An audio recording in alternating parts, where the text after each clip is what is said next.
Good morning, everybody. This is Pastor Ray, Broadman Baptist Church in Cuyahoga Falls, Ohio, and this is today's Broadman Word for Monday, January 12th, 2026. My goodness, another year, another opportunity to take a lap around the sun and to enjoy God and all that He is and all that we are able to do because of who He is.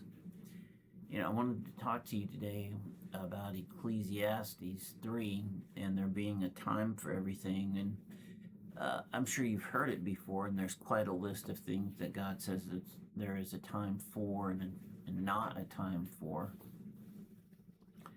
But overall, the understanding from this passage is that there is a plan, a grand plan for everything. And it requires a relationship with God, not just any relationship. You have to have a professed relationship, and then you have to be not just a believer or a follower, because remember, believing in God's not enough. Even Satan believes in Jesus Christ and God. He just doesn't obey or follow and does everything he can to get you not to as well. So you can't simply believe in Jesus Christ and what happened. You must be a follower. So in order to see God's great plan revealed, you must be both a believer and a follower. You must be in that relationship with Him. And then you must trust that He is, in fact, God. He has a plan, and that plan is perfect, and it is in work. And that it has a time for everything. Verse 11 in Ecclesiastes 3 says, He has made everything in its appropriate time.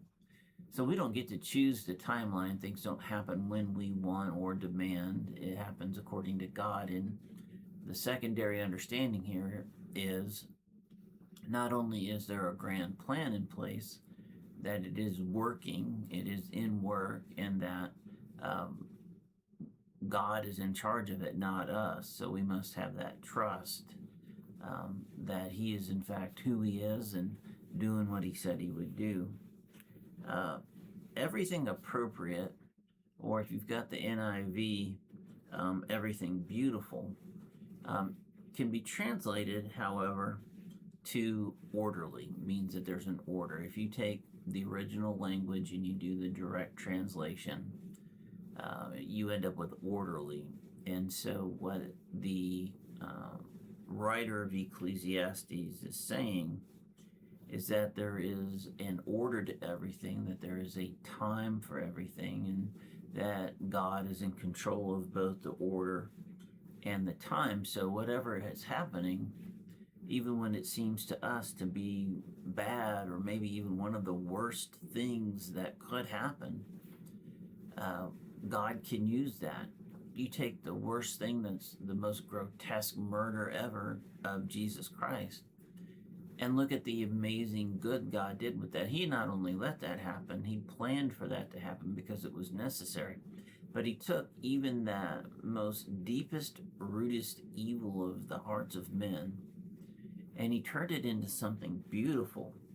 It was the greatest injustice that has ever happened, but God turned it into a pathway for folks to be righteous before Him and to enter into the kingdom of heaven, and through His grace and receipt of salvation because of it.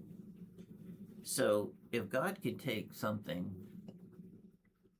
as horrible as the mockery, trial, rejection, crucifixion of His own Son, and turn that into something as beautiful as it became, He could take whatever's going on in your life and do the same with it. We shouldn't get bogged down in individual worries, because it's not about us.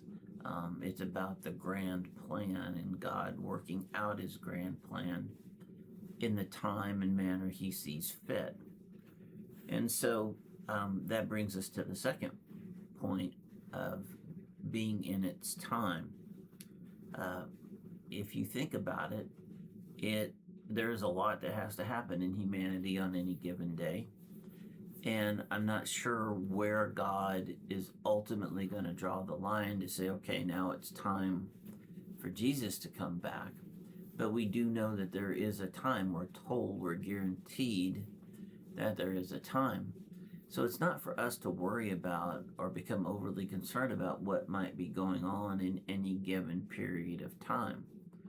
Especially with our own lives, we shouldn't be worried about any particular period of time, any season of life we might be in, whether it be illness or finances or age or all of the above. We shouldn't be concerned with any particular time because we're working out God's plan on His behalf in His chosen manner and time.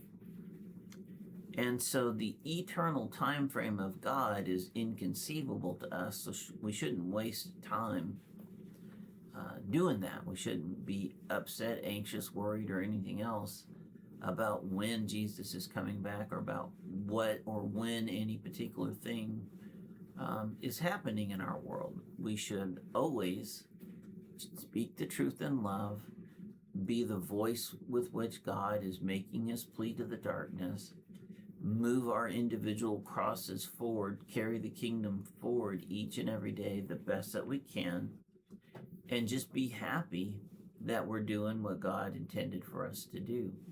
Not any particular personal success or any particular accomplishment or entering any particular season.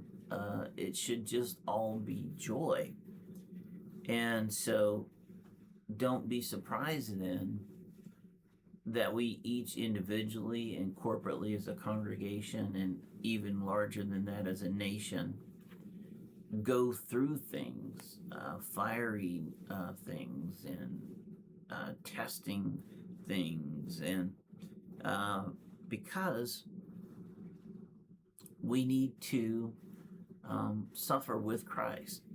The degree to which our sufferings are with Christ are able to be rejoiced in, the greater the reward will be. And when we finally do get the revelation of His glory, when He does return, the exaltation that we can have, the rejoicing that we can have at that time is going to be all the much greater if we are able to conceive of God's eternal plan now and not worry about any temporal things of this world, whatever they may be, either personally, socially, nationally, or on the world stage.